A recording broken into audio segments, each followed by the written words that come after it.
Hello students, स्वागत है हमारे YouTube channel UP board online school में। तो स्टूडेंट्स, आज हम क्लास 9 के एक नए जीवनी को फिर से लेकर आ चुके हैं, जगदीश चंद्र बसु का। ठीक है, जगदीश चंद्र बसु का जीवनी हम ला चुके हैं। जैसे कि हमारे शिक्षा मंत्री ने अब की बार नए लोगों का जीवनी ऐड किया है। ठीक है, हमारे सिलेबस में क्लास 9 के, तो उसमें से हैं हमारे जगदीश चंद्र बसु जी। ठीक है, तो वीडियो स्टार्ट करने से पहले आप हमारे कांटेक्ट नंबर को आप अपने फ़ोन में सेव कर लीजिए। किसी भी पीडीएफ या किसी भी सब्जेक्ट का पीडीएफ अगर आपको चाहिए तो आप इस पर कॉल कर सकते हैं और पीडीएफ प्राप्त कर सकते हैं। ठीक है, तो आइए स्टार्ट करते हैं। जैसे कि मैंने कुछ उन पॉइंट्स बनाए हैं उनके बारे में, जैसे कि आप एग्ज़ाम में भी ऐसे ही पॉइंट बना कर लिखेंगे, जैसे कि एग्जामिनर को आपके जीवनी पढ़ने में ज़्यादा से ज़्यादा कठिनाई ना हो और आपको पूरा का पूरा नंबर आसानी से वो दे दे। ठीक है, तो मैंने पहले पॉइंट है जन्म।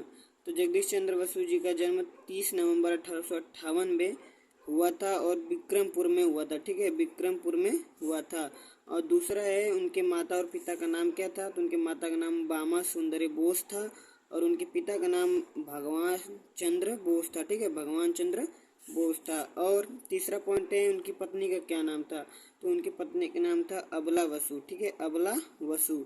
और उनकी मृत्यु, तो उनकी मृत्यु 23 नवंबर 1937 में हुई थी, गिरिडीह में। ठीक है, तो ये उनका जो था ये शॉर्ट में उनकी थी। ठीक है, शॉर्ट में इस तरह की समझ लीजिए जीवनी थी उनकी, जो हमको उनके जन्म, माता पिता, पत्नी और मृत्यु के बारे में बताई गई है। तो विस्तार में आइए हम समझ लेते हैं। ठीक है, तो जगदीश जी का जन्म सन 30 नवंबर 1858 को विक्रमपुर में हुआ था।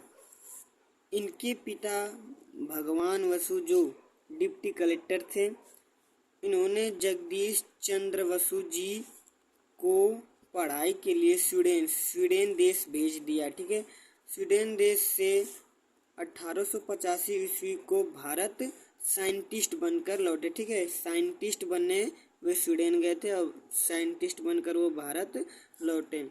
इनके वैज्ञानिक होने से, ठीक है, इनके वैज्ञानिक होने से भारत एक नई उमंग लेकर उठ गया था। ठीक है, जगमगा उठा था, क्योंकि भारत में कोई भी उस टाइम साइंटिस्ट नहीं थे। ठीक है, ये अपनी अनुभवों से, ये अपने टैलेंट से कई रिसर्च किए, सक्सेसफुल रिसर्च किए। ठीक है, जिससे भारत का नाम सुनहरे पन्नों में लिखा गया। ठीक, ये अपने टैलेंट से कई उपाधियाँ, इनाम, ठीक है, कई उपाधियाँ, इनाम, पुरस्कार प्राप्त किए।